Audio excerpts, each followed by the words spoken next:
Hi dear friends, അസ്സലാമു അലൈക്കും. എല്ലാവർക്കും ഈ ഒരു വീഡിയോയിലേക്ക് സ്വാഗതം. ഇന്ന് ഞാൻ വന്നിട്ടുള്ളത് 2 റെസിപ്പികളായിട്ടാണ് കേട്ടോ. വ്യത്യസ്തമായിട്ടുള്ള 2 റെസിപ്പികളാണിത്. അതുപോലെ നല്ല ടേസ്റ്റിയും പിന്നെ എരിവും മധുരവും ഒക്കെ അടങ്ങിയിട്ടുള്ള 2 റെസിപ്പികളായിട്ടാണ് ഇന്ന് ഞാൻ വന്നിട്ടുള്ളത്. അപ്പോൾ ഫസ്റ്റ് നമ്മൾ കാണിക്കുന്നത് ബനാന ഫിംഗേഴ്സാണ്. അപ്പോൾ അതിലേക്ക് വേണ്ടിയിട്ടുള്ള ബനാന ഒന്ന് കട്ട് ചെയ്തെടുക്കുകയാണ്. ഇത് അധികം പഴുപ്പില്ലാത്ത ബനാന എടുക്കുകയായിരിക്കും നല്ലത്. ഇത് കുറച്ച് പഴുത്തതാണ്, എന്നാലും പഴുപ്പ് അധികം ഇല്ലാത്തതായിരിക്കും നമുക്ക് കട്ട് ചെയ്യാനൊക്കെ നല്ല സുഖം. അപ്പോൾ ഇതുപോലെ നീളത്തിൽ കട്ട് ചെയ്ത് വെച്ചിട്ടുണ്ട്.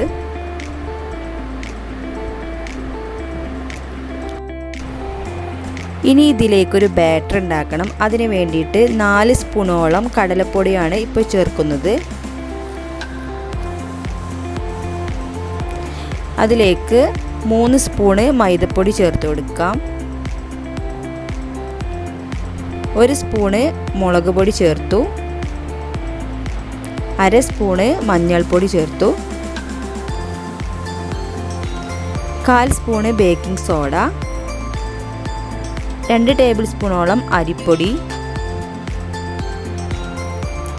ആവശ്യത്തിന് വെള്ളം ഒഴിച്ചിട്ട് പഴംപൊരിക്ക് കുഴക്കുന്ന ആ ഒരു പരുവത്തിൽ കലക്കിയെടുത്താൽ മതി. ഞാനിപ്പോൾ മാവ് ലൂസാണ് തോന്നിയപ്പോൾ അതിലേക്ക് കുറച്ച് 1 സ്പൂണ് മൈദപ്പൊടിയും 1 സ്പൂണ് കടലപ്പൊടിയും ചേർത്തിട്ടുണ്ട്. അപ്പോൾ അതിൻ്റെ മൊത്തത്തിലുള്ള അളവാണ് ഞാൻ ആദ്യം പറഞ്ഞത് കേട്ടോ. അവിടെ എഴുതി കാണിച്ചതും ആ ഒരു അളവ് തന്നെയാണ്. അപ്പോൾ എനിക്കിത് കുറച്ചൊരു എരിവ് കുറവുള്ള മാതിരി തോന്നിയപ്പോൾ കുറച്ച് മുളക് പൊടി ചേർത്തിട്ടുണ്ട്. അപ്പോൾ അതിൻ്റെ അളവ് ഞാൻ ആദ്യം കാണിച്ചു. ഇപ്പോൾ പുറം നല്ല എരിവും അതുപോലെ ഉള്ളിൽ നല്ല മധുരമുള്ള ഒരു സ്നാക്കാണിത് കേട്ടോ. ഈ ഒരു പരുവത്തിലാണ് ഞാനിപ്പോൾ ഇത് കലക്കിയെടുത്തിട്ടുള്ളത്. ഇനി ഇത് എണ്ണ ചൂടാക്കാൻ വെച്ചിട്ടുണ്ട്. എണ്ണ നന്നായിട്ട് ചൂടായിട്ടുണ്ട്.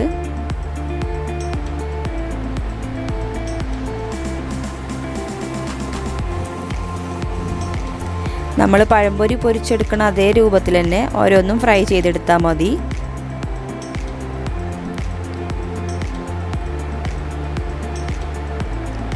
നല്ല ക്രിസ്പി ആയിട്ടുള്ള, അതേപോലെ ഉള്ളിൽ നല്ല മധുരവും പുറത്ത് നല്ല എരിവും ഒക്കെ ആയിട്ടുള്ള നല്ല അടിപൊളി ഈവനിങ് സ്നാക്കാണിത്. ഒരു ഗോൾഡൻ ബ്രൗൺ കളറാണ് വരെ തിരിച്ചും മറിച്ചിട്ട് ഫ്രൈ ചെയ്താൽ മതി. നല്ല കറുമുറ തിന്നാൻ പറ്റുന്ന നല്ല ഈസി ആയിട്ടുള്ള, അതേപോലെ നല്ല എരിവും മധുരവും ഒക്കെ അടങ്ങിയിട്ടുള്ള ഈ സിമ്പിളായിട്ടുള്ള സ്നാക്ക് ട്രൈ ചെയ്ത് നോക്കാൻ മറക്കരുത്. അതുപോലെ ട്രൈ ചെയ്തിട്ട് അതിൻ്റെ കമൻറ്റ് അറിയിക്കാൻ മറക്കരുത്. അപ്പോൾ ഇനി ബാക്കിയുള്ളതും കൂടി ഇതുപോലെ ഫ്രൈ ചെയ്തെടുക്കട്ടെ കേട്ടോ.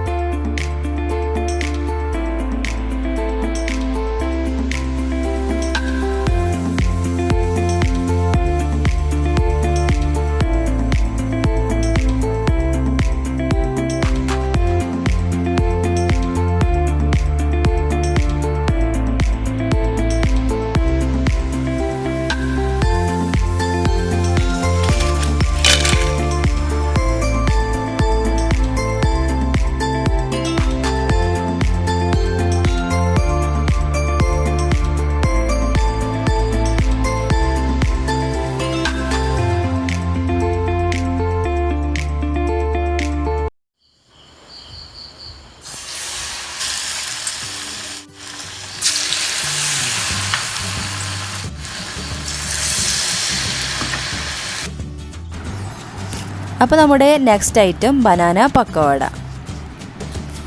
ഇതിലേക്ക് മെയിനായിട്ട് വേണ്ടിയിട്ടുള്ളത് ബനാനയാണ്. അപ്പോൾ ഞാൻ 2 ബനാന എടുത്തിട്ടുണ്ട്. പിന്നെ 2 വലിയ ഉള്ളി ചെറുതായിട്ട് കട്ട് ചെയ്ത് വെച്ചിട്ടുണ്ട്. കുറച്ച് കറിവേപ്പില എടുത്ത് വെച്ചിട്ടുണ്ട്. പിന്നെ 3 പച്ചമുളക് ചെറുതായിട്ട് കട്ട് ചെയ്തിട്ടുണ്ട്.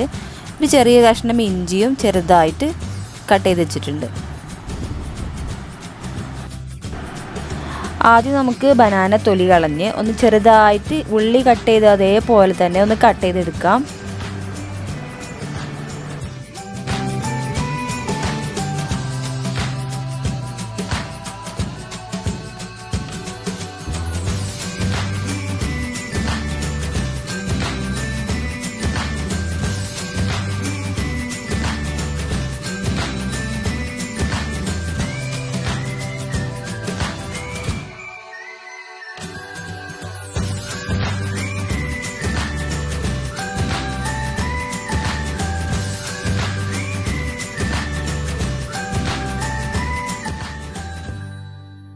ക്ലീനാക്കിയ ബനാന ഇതുപോലെ ചെറിയ ചെറിയ പീസുകളായിട്ട് കട്ട് ചെയ്തെടുക്കുകയാണ്.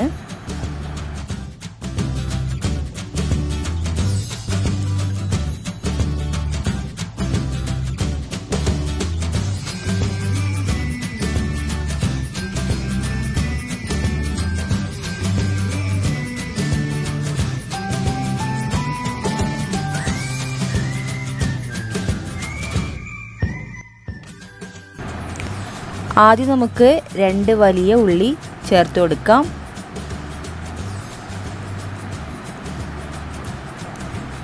ശേഷം ഇഞ്ചി, പച്ചമുളക് എല്ലാം ചേർത്ത് കൊടുക്കാം.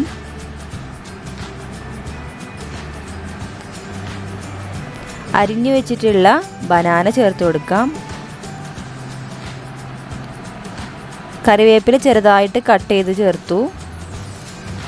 ആവശ്യത്തിന് ഉപ്പിട്ട് കൊടുക്കാം. 1 സ്പൂണ് മഞ്ഞൾപ്പൊടി ചേർത്ത് കൊടുത്തു. 1 സ്പൂണ് മുളക് പൊടി.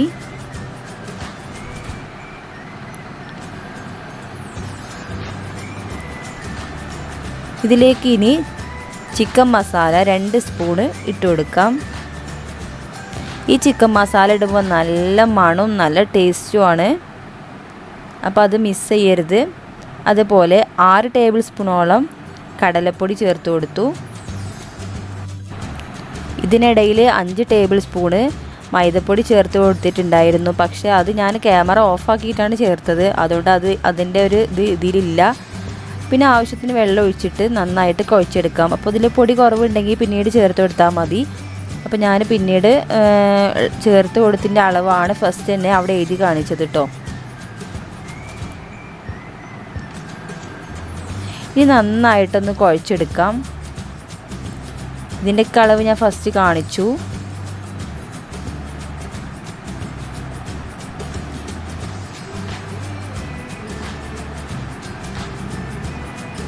ഇനി ഇതിലേക്ക് കുറേശ്ശെ വെള്ളമൊക്കെ ചേർത്തിട്ട് നന്നായിട്ട് നമ്മൾ പക്കവടക്കൊക്കെ കുഴക്കണം അതേ രൂപത്തിൽ തന്നെ കുഴച്ചെടുത്താൽ മതി.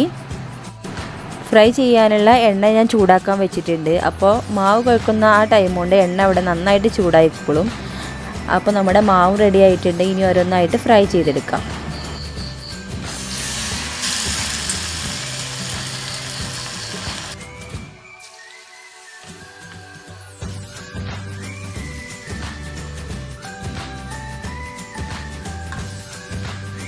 തിരിച്ചു മറിച്ചിട്ട് മൊരിയുന്നത് വരെ നന്നായിട്ട് ഫ്രൈ ചെയ്താൽ മതി. പിന്നെ ചിക്കൻ മസാല ചേർക്കുന്നതുകൊണ്ട് തന്നെ ഈ ഒരു സമയത്ത് നല്ലൊരു മണമാണ്. നമുക്കിങ്ങനെ കഴിക്കാൻ തോന്നും. അത്ര നല്ലൊരു മണമാണ്. നല്ല ടേസ്റ്റുമാണ് കേട്ടോ ചിക്കൻ മസാല ചേർക്കുന്നതുകൊണ്ട്. പിന്നെ നമ്മൾ ഇത് കോരാൻ നേരത്ത് കുറച്ച് വെളുത്തുള്ളിയും കുറച്ചും കറിവേപ്പില കൂടി ഇട്ടിട്ട് കോരിയാൽ അതിലേറെ ഒരു ടേസ്റ്റാണ്. പക്ഷെ ഞാനിപ്പോൾ അത് ചേർത്തിട്ടില്ല. അതും കൂടി ഉണ്ടെങ്കിൽ നന്നായിരിക്കും കേട്ടോ.